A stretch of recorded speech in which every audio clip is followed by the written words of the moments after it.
Kaum muslimin, sidang jemaah yang dimuliakan Allah Subhanahu wa taala. Kita memuji bersyukur kepada Allah, Zat yang senantiasa melimpahkan rahmat dan karunia-Nya kepada kita bersama. Salawat dan salam juga kita doakan kepada Allah semoga disampaikan kepada junjungan kita yakni Nabi besar Muhammad sallallahu alaihi wasallam. Beliaulah contoh teladan dalam segala urusan. Sebagaimana beliau contoh teladan dalam urusan ibadah, maka Rasul sallallahu alaihi wasallam juga adalah contoh teladan dalam urusan muamalah kita sehari-hari. Dan keteladanan Rasul sallallahu alaihi wasallam dalam ibadah, dalam mentaati Allah sesungguhnya sudah diajarkan oleh nabi-nabi dan rasul sebelumnya, terutama Nabi Ibrahim alaihissalam. Dialah nabi yang diberi gelar dengan Khalilullah, yang diberi juga dengan nama sebutan bapaknya tauhid, yang mengajarkan tentang ketaatan kepada Allah secara sempurna, mengesahkan Allah tanpa ada sumbing sedikit pun. Dialah Ibrahim alaihissalam yang diabadikan oleh Allah dalam firman-firman-Nya dalam beberapa surat. Bahkan Allah memberi nama satu surat dengan nama khusus, yaitu surat Ibrahim.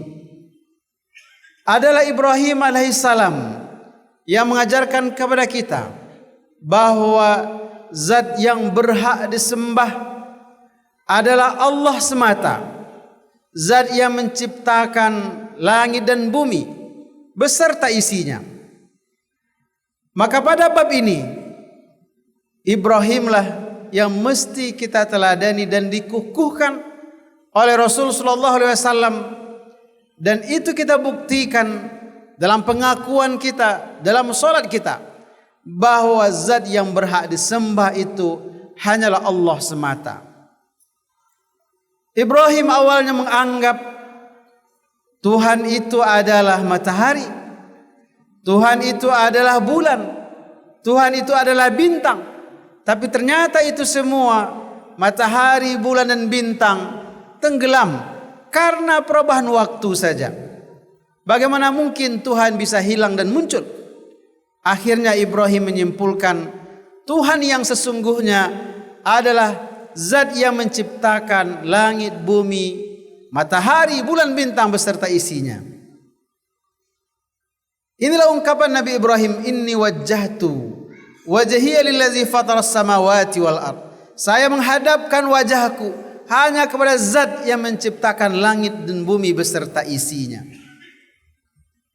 Ibrahim juga lah yang mengajarkan bahwa Allah lah yang mentakdirkan sehat, Allah yang memberikan takdir sakit. Dan kalau seandainya Allah berkehendak, orang yang sakit bisa disembuhkan. Kalau seandainya Allah berkehendak, orang yang sakit itu tetap sakit. Bagaimanapun ikhtiar manusia, tetap yang berlaku itu adalah takdir Allah Subhanahu wa taala. Bahwa kewajiban manusia disuruh berikhtiar itu adalah sunnatullah, tetapi yang akan memberikan sehat, yang menakdirkan sakit, yang menakdirkan hidup dan mati adalah Allah Subhanahu wa taala. Nabi Ibrahim mengatakan, diabadikan oleh Allah dalam firman-Nya, wa idza maridtu wa huwa yashfin. Ketika saya sakit, kata Nabi Ibrahim, dialah Allah yang akan memberikan kesembuhan. Ini juga yang dijelaskan oleh Nabi Ibrahim ketika berhadapan dengan Namrud, seorang raja penguasa diktator yang mengaku-ngaku sebagai Tuhan. Dengan kekuasaannya dia menganggap dia bisa mengendalikan semuanya, dia bisa menentukan hidup dan mati seseorang. Nabi Ibrahim mengatakan, yang menghidupkan dan yang mematikan adalah Allah yang menciptakan langit dan bumi, yang mentakdirkan matahari terbit di timur dan dikelam di barat. Allah berfirman, alam tara ilal ladzi haja Ibrahim. Apakah kalian tidak melihat, tidak mempelajari, tidak mendengar terjadi perdebatan antara Ibrahim dengan Namrud Yang mengatakan ana uhyi wa umit. Namrud mengatakan saya menghidupkan dan mematikan.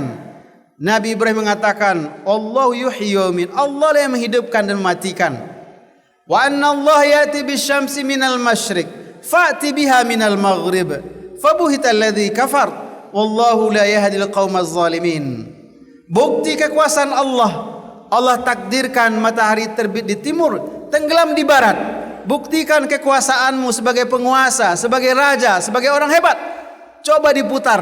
Mampukah kamu menerbitkan matahari di barat dan tenggelam di timur? Fabuhital ladzi kafar. Sia-sia kaum muslimin, sidang jemaah Jumat dimuliakan Allah Subhanahu wa taala. Tauhid seperti ini dikukuhkan oleh Rasul sallallahu alaihi wasallam, disyariatkan kepada kita dan kita buktikan dalam salat kita. Iyyaka na'budu wa iyyaka nasta'in. Ya Allah, hanya Engkau saja yang kami sembah. Dan bukti kami meyakini bahwa Engkaulah zat yang maha berkuasa, zat yang maha berkehendak, zat yang maha menentukan. Hanya kepada Engkau saja kami meminta tolong. Kaum muslimin, sidang jemaah Jumat dimuliakan Allah Subhanahu wa taala. Apakah ayat, lafaz yang kita ulang-ulang dalam salat kita? Paling tidak 17 kali sehari semalam. Ya Allah, iyyaka na'budu. Hanya Engkau saja yang kami sembah. Apakah betul demikian ketika kita sudah selesai dalam salat kita? Apakah betul demikian ketika kita berhadapan dengan orang banyak dalam urusan muamalah? Apakah bulat dalam keyakinan kita bahwa Allah lah yang menghidupkan dan mematikan kita? Apakah bulat dalam pemahaman kita bahwa rezeki itulah Allah yang menentukan? Sebagaimana yang kita ulang-ulang, yang kita pahami, di antara asma dan sifat Allah itu adalah War-Razzaq. Ini adalah tauhid. Kalau tauhid kita benar, kalau tauhid kita kokoh, kalau tauhid kita kuat, keras seperti karang di tengah lautan, seperti yang diajarkan oleh Ibrahim alaihissalam, seperti yang dikukuhkan oleh Rasulullah sallallahu alaihi wasallam, seperti yang diteladankan oleh para sahabat, seperti Bilal, seperti Sumayyah, maka khatib sangat yakin apapun yang diminta oleh Allah dan Rasulnya, apapun yang diinginkan oleh agama kita ini, pasti akan kita serahkan, pasti akan kita korbankan. Jangankan harta, jangankan jabatan, nyawa pun pasti akan kita persembahkan untuk Allah dan Rasulnya, untuk menegakkan syariat Allah ini. Kaum muslimin, inilah yang dicontohkan oleh Ibrahim alaihissalam dan keluarganya.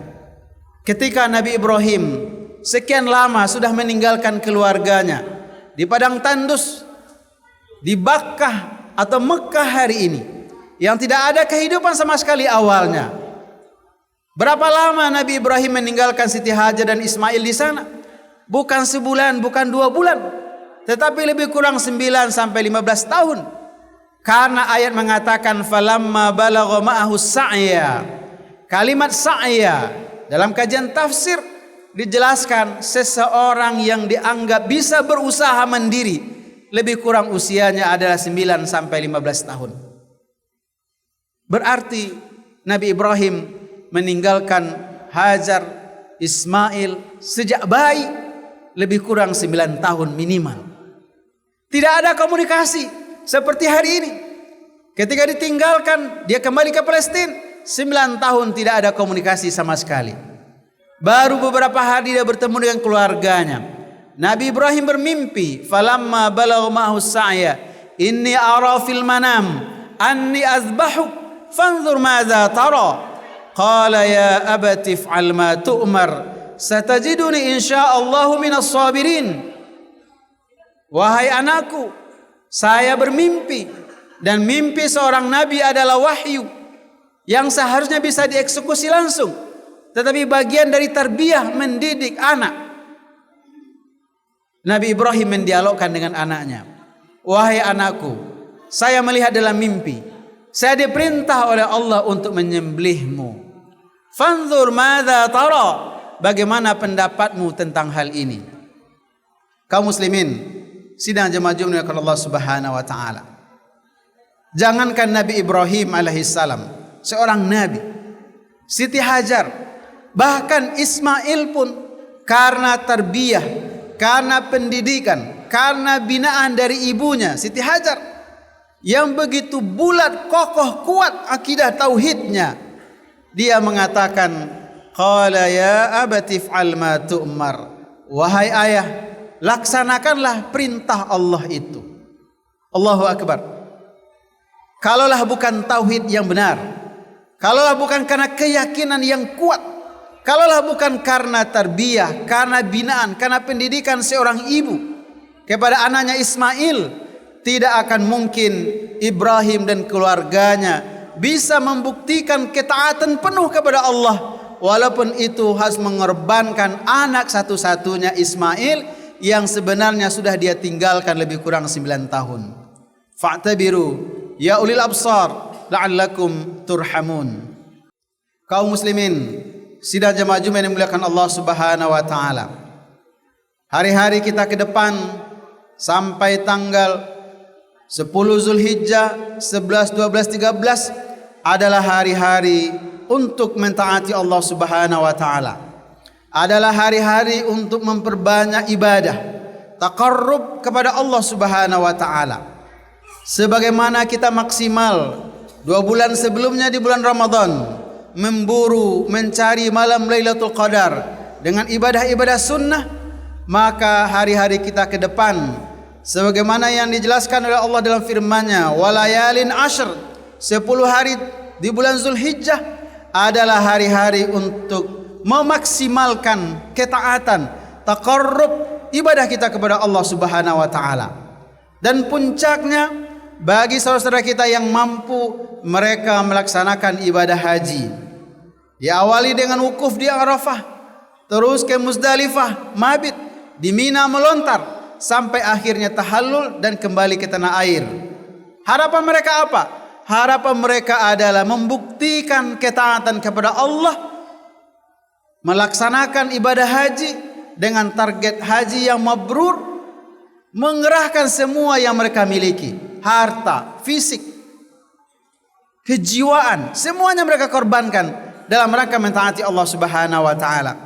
Kita yang barangkali belum diberi kesempatan untuk melaksanakan ibadah haji, apa yang bisa kita buktikan dalam mentaati Allah Subhanahu wa taala? Selain ibadah-ibadah sunnah, berpuasa, berzikir, melakukan kesolehan-kesolehan, 10 Zulhijjah kita sholat Idul Adha. Setelah itu kita disyariatkan untuk meneladani Nabi Ibrahim alaihissalam berkorban, menyembelih seekor kambing atau seekor domba. Dalam rangka apa? Inna a'tainakal kautsar. Sungguh kita sudah mendapat nikmat karunia yang begitu banyak dari Allah Subhanahu wa taala. Maka bukti syukur kita adalah salat.